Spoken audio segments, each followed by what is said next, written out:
The 10-5 Cleveland Browns finished their regular season at home, welcoming in the AFC North champs, the 12-3 Pittsburgh Steelers, whose sigh of relief last week could be heard across the country. And a deep ball it is. The man is there, and it is caught. What a catch! Ben Roethlisberger snapped out of his recent slide in a big way, waiting for the second half to do it. Pittsburgh coming back from a 17-point third-quarter deficit.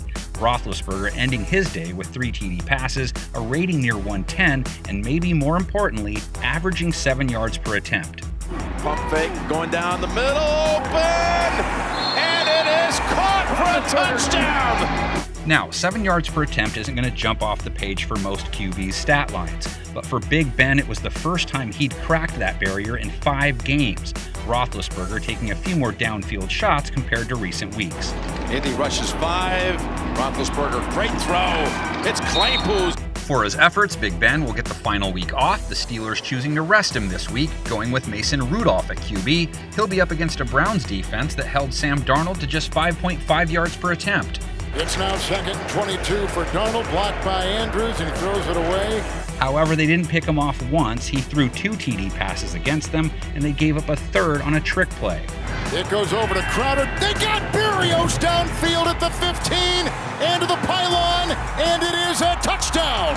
And when Roethlisberger faced them back in their Week 6 matchup, he put up a rating over 100 on them, a TD, no picks. End zone bound wide open is Washington for the touchdown. But he wasn't the reason Pittsburgh dominated Cleveland that game. It was their defense. 3rd down, he's intercepted!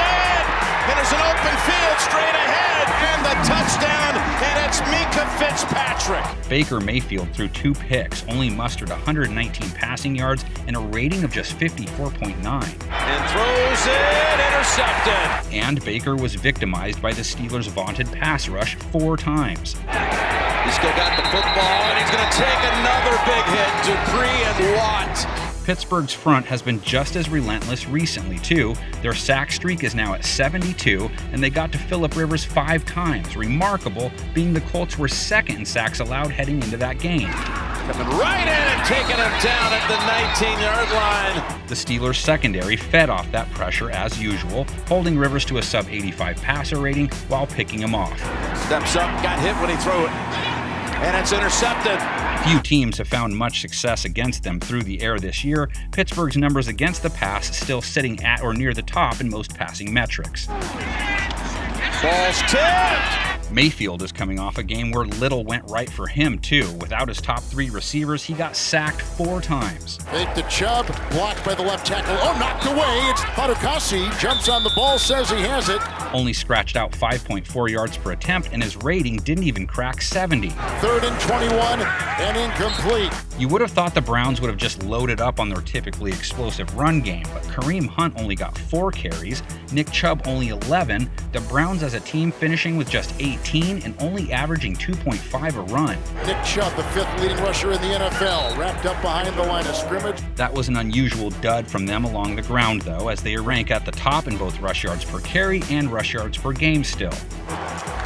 Chubb hit, grinds, touchdown. The Steelers allowed the Colts to average 4.5 yards an attempt against them last week. Taylor's in for the touchdown. But on a whole, they've played most ground games respectably this season. Hand off, and the Steelers have the answer this time. The Dog Pound has to hang their collars on the idea that having their wideout core gutted late in the week was just too much to overcome, even against the Jets.